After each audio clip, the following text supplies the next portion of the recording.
right, so here we go. We are live for today's training conversation on how to create an enrollment conversation. I call this conversation how to be a possibilitarian. I think that there's something really excited about looking at the world through the lens of possibility. And what I want to do in today's training is to essentially teach you how I teach people how to create an enrollment conversation.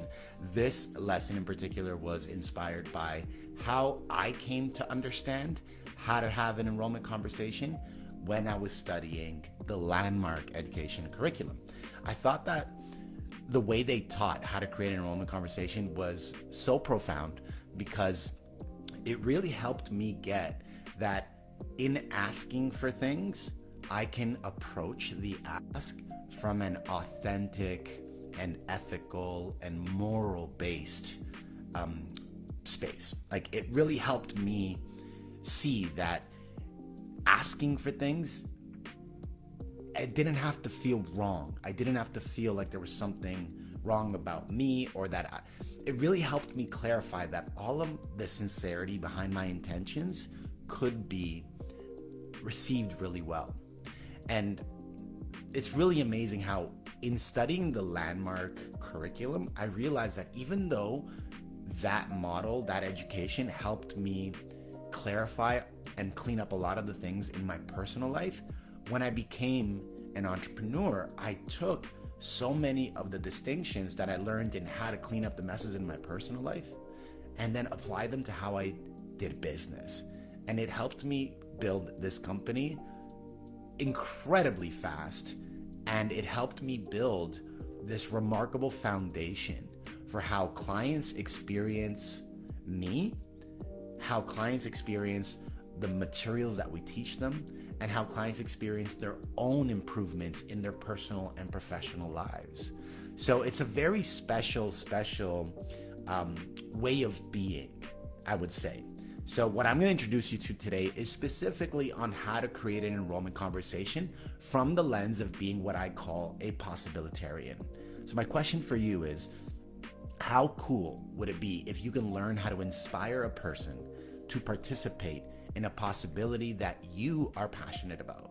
Whether the possibility relates to making an invitation, selling something, or simply understanding your point of view, this method in particular, this method of communication, will help you help others consider joining the possibility that you're inventing. Now, as a side note, I'm going to share that you're going to hear me use the word possibility quite a bit in this training. Possibility for me is the anchor that grounds the power of this training. It's like possibility is like, it's what grounds all the power in our communication. From possibility, we can build on that. From possibility, we can literally stack all these other possibilities and live in a world where we can create, live in a world where we can invent, live in a world where we can use this magnificent thing that we call our brains and correlate it to our mind's power, and then literally use it to invent possibility, create possibility, and in a metaphysical sense, call it manifesting. Possibility is literally like the power behind manifesting, if you really think about it. It's what helps us invent unlimited beliefs and inspires infinity. Because the mindset, think about it, like thinking is an infinite process. Consciousness is infinity. There is infinity related to consciousness. So think in terms of possibility and allow yourself to experience the creation of anything that you want to imagine. In every conversation that you're having, you're enrolling people into your world, whether you're choosing it or not. Each conversation you have is an opportunity for you to create a possibility. Whether you're communicating with the intention to enroll someone into purchasing your products, coming to your events, or simply do you a favor, your words are creating your worlds. Think about that. Your words are creating your worlds. How phenomenal is that, right? Think about everything that you're creating. You've heard it before from a metaphysical sense, from a spiritual sense. You've heard people say that thoughts become things. You've heard people say that what you believe, whatever the mind of man or woman can believe and lead himself or herself to whatever the mind of man or woman can conceive and lead he or herself to believe, he or she can achieve, right?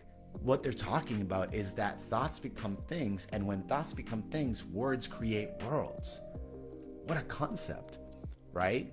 So when you're speaking with your children, when you're asking your partner to join you on an adventure, when you're speaking to a potential client, when you're asking a friend to come to your next event, or when you're asking someone to give you a little extra of anything without charging you extra for it. For example, if you're in a restaurant and you're asking the waitress to give you a little bit more bread to go with that oil and balsamic, enrollment conversations help you enroll people into a possibility that you're passionate about. So today's conversation is going to teach you the framework to help you leave people touched, moved, or inspired to participate in what you believe will benefit everyone involved. There's something really special about learning how to have enrollment conversations. It's amongst the most ethical, authentic, and honest ways to help people experience how much you care about co-creating possibilities together. When practiced correctly, enrollment conversations will leave the people you are speaking with feeling seen, heard, and understood. And how great would that be if everybody that you're enrolling into a possibility feels seen, heard, or understood, or where they feel like there's an equal benefit here. And even if they decide to decline, they still feel safe about saying no. How amazing is that? Ultimately, what we want is for others to see the value in saying yes to the possibility that you're sharing with them. This means that enrolling people into your possibility is not only about how the possibility benefits you, it's a shared benefit. A shared benefit. That means that every person that you're speaking with, every time that you're enrolling someone into a possibility that you're passionate about, you're only bringing this possibility to their awareness because you believe that there's a shared benefit. How remarkable is that? I invite you to really just drop in as you receive this message and check in, like, are you consciously choosing to invent a possibility through conversation and communication with a shared benefit in mind? I would say that most of us don't do it consciously. But what if we did? What if we did invent those possibilities consciously? What if we did set the intention to ensure that within you, in how you're communicating, in whatever possibility you're inventing, you had it in you to ensure that that person received energetically from your communication, that you genuinely care about the shared benefit that exists inside of the conversation that you're having? The breakthrough in that is huge, because then you're communicating from an authentic place. You're being considerate of your impact on another person through communication, and they're receiving you as someone that they can dance with in communication and then make an empowering choice on whether they're going to participate or not. So let's go into the framework. There's a 7-step practice. If you're watching this on YouTube or if you're watching this on Facebook, my invitation for you is to ultimately get that by writing these 7 practices down and then practicing them, you have a really powerful system here on how to have the type of conversations that can help you use your words to create your worlds. If you're studying this at Coachable, then you can also write this down, or you can use the workbook and the audio to essentially study this lesson. So I have it that enrollment conversations involve 7 practices. Number 1 is inventing a possibility. You start by inventing a possibility. Number 2 is sharing the benefits. This is where you ultimately communicate to the person about how you think that they can equally benefit to saying yes to the possibility. Number 3 is touch, move, and inspire. This is where you communicate with all the benefits in mind about how you can enroll them into the advantages of saying yes to this possibility, or really what's in it for them if they were to enroll into this possibility with you. Number 4 is to lean into their reasons. This is where they're going to say something that relates to why they don't want to enroll in the possibility, and you lean into their reasons so that you can lean into the next step, which is recreating those reasons. Number 6 is taking a stand. And number 7 is committed and detached. So I'm going to break down how you can apply this framework based off of all 7 of these steps. And I invite you to really play along if you can, because you'll see that if you choose to participate in this learning experience from a place of inventing a possibility and then using this framework to prepare yourself to ask someone to enroll in the possibility that you're thinking about including them in, you may find that you're going to develop a superpower. And that superpower is inside of the frame of your communication. So let's begin with inventing a possibility.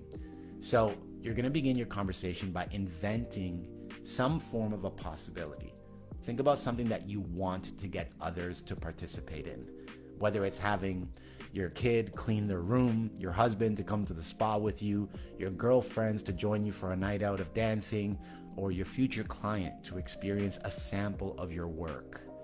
Think of a possibility to invent and share that possibility with your coach if that's applicable, or just share it with yourself by either thinking about it or writing it down. Imagine you're a possibilitarian. You can invent any possibility. What is the possibility that you're going to invent? The second step is to share the benefits.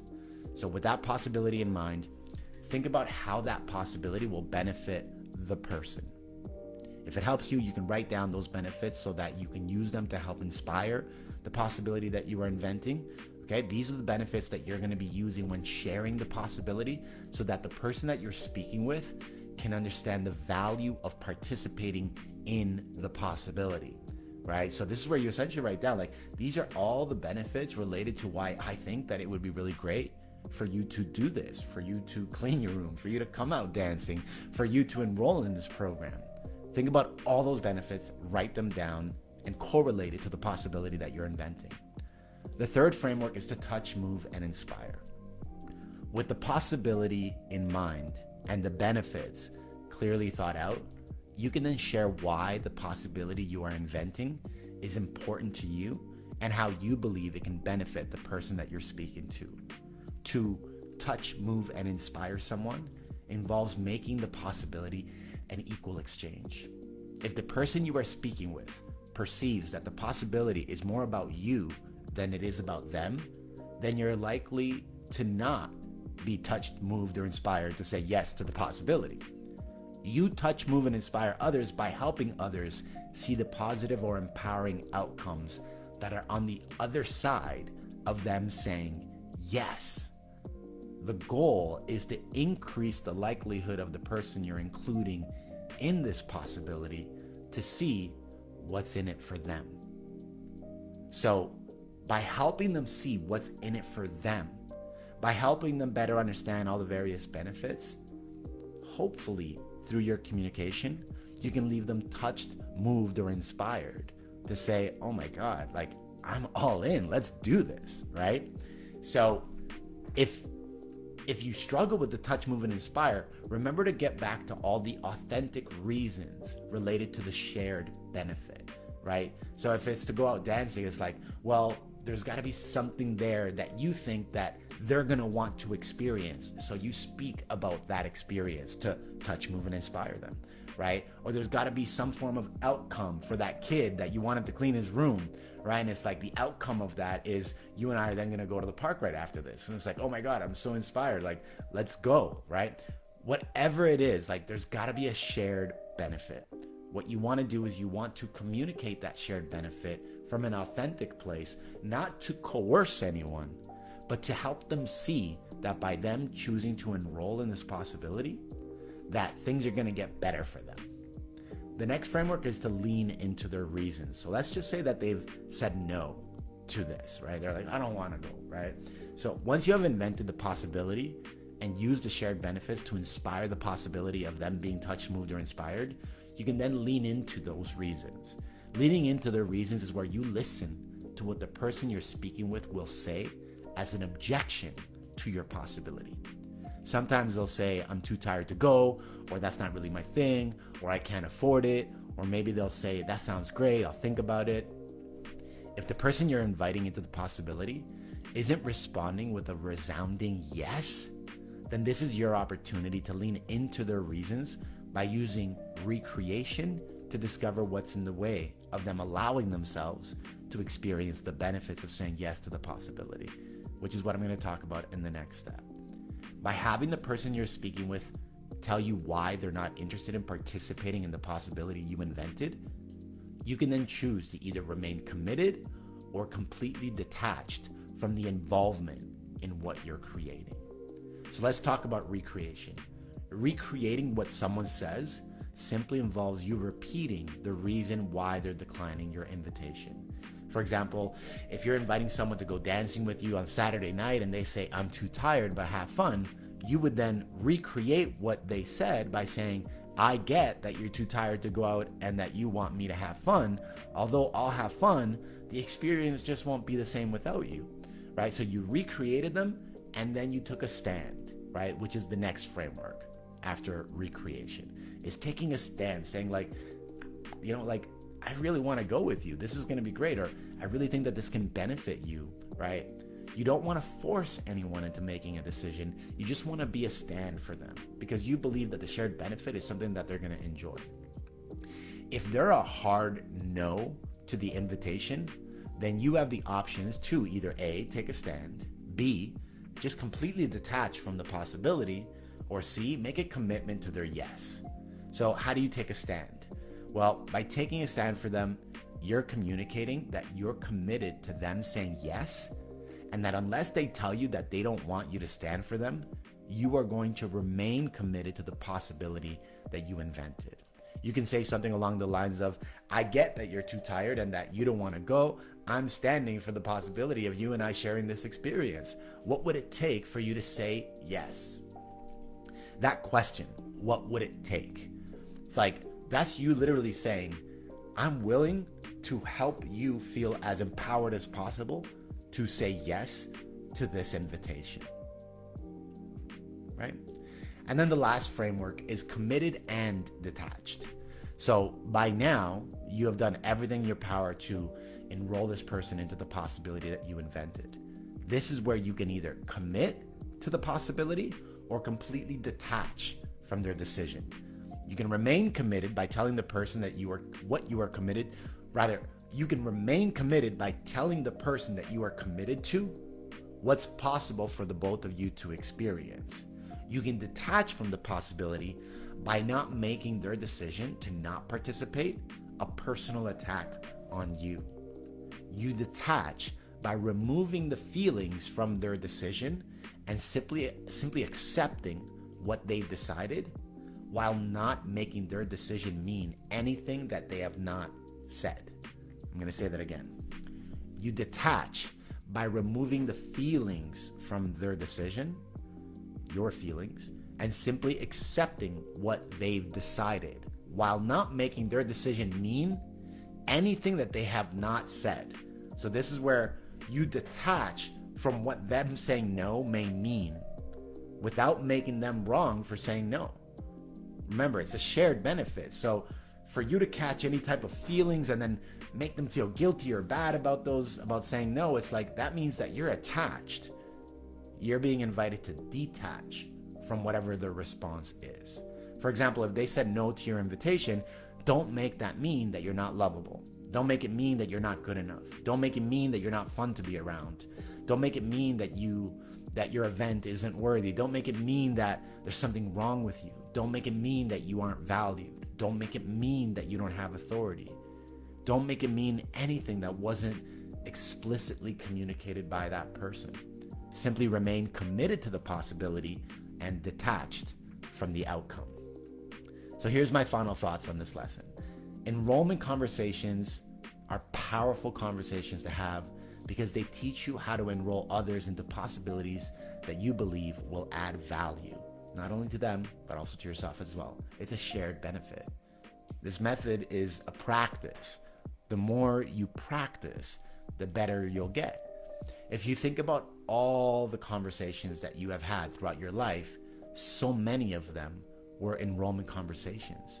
By practicing this framework, you become intentional with the way that you speak, and you develop a self-awareness that will help you not only invent possibilities with others, but also create healthy relationships. Now, if you're enrolled in Coachable, you and your coach are going to work side by side throughout our time together to have a lot of enrollment conversations. The more conversations you have, the better you're going to get at using this framework to heal relationships, to enroll clients, and to honor your own power to communicate. If you're not enrolled in Coachable, that's totally okay. You can practice this framework. And if you're watching this video on Facebook or on YouTube and you would like to read through the PDF, or maybe even receive the audio that goes with the PDF so that you can practice this framework, then I invite you to simply let me know. Send me a message and I'll send you the PDF so that you can use this framework, download it to your phone and have it as something that you can reference every time that you want to ask someone to participate in something that you believe in. This is what I've used for the last 10 years. It's been an absolutely extraordinary way of communicating. And even though the framework feels like, oh, it's a step-by-step thing, it becomes second nature. You just have enrollment conversations on purpose and very consciously. And it becomes just a way of being. And you're going to discover that your communication is going to become a superpower. Thanks so much for tuning in, guys. If you got value from this video, let me know by either liking, sharing, subscribing, commenting, or just letting it be known in any way that you possibly can.